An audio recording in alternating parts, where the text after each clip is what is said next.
I was laying on the couch. I fell asleep here in Greenville, South Carolina, in my living room. There was no one home but myself.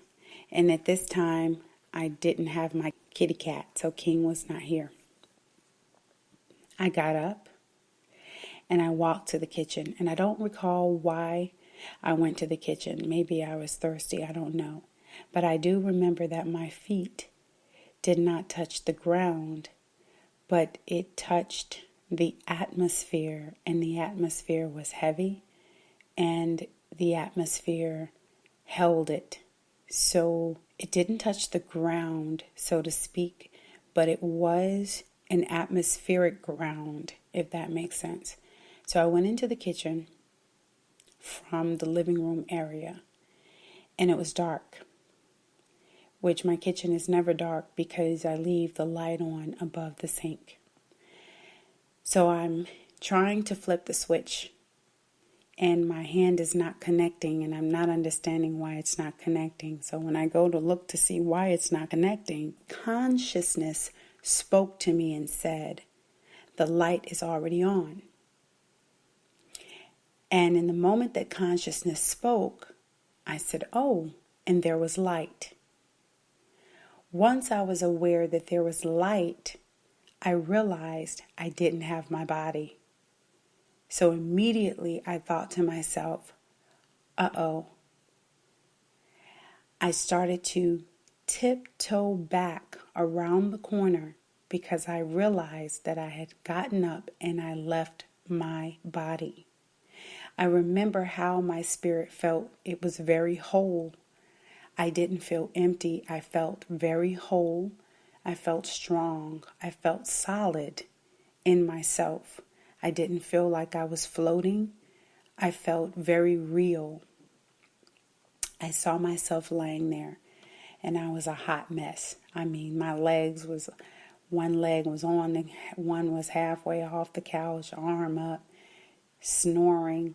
I mean, I looked a hot mess. And I remember that there was part of me that was not a part of me. It was a separate part that was the worldly part that saw myself as a hot mess. And I remember it saying, honey, you look a hot mess.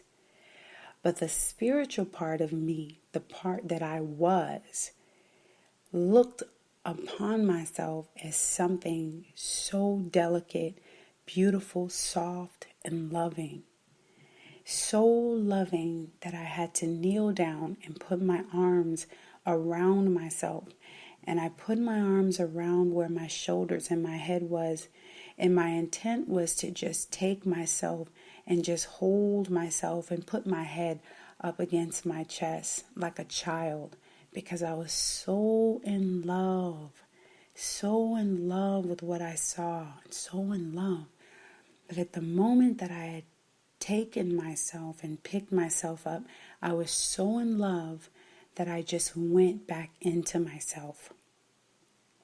And looking back over that out-of-body experience, I realized at that moment that when I was in the kitchen and consciousness spoke to me, consciousness was another self altogether.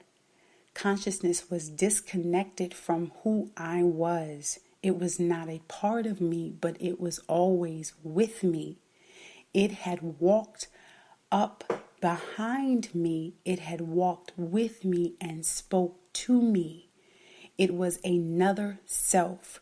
It was not a part of my spirit. It was another self that walked with my spirit. I remember that when I knelt down and when I saw and looked upon myself, that the worldly part of myself was a separate self. It was not with my spirit. It was a separate part of myself that was with me, but not a part of my spirit.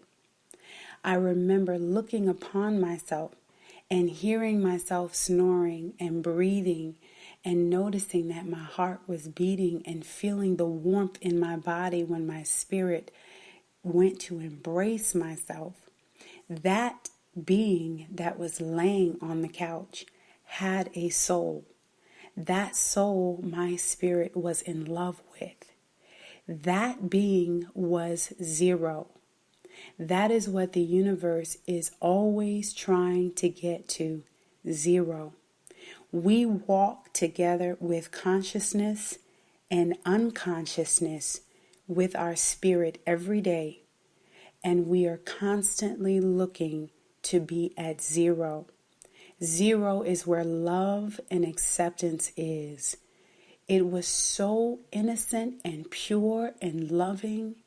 There was nothing negative, nothing wrong, nothing foul about it. There was nothing but beauty and love in that. And that is zero. That is the universe. That is love. That is what we are.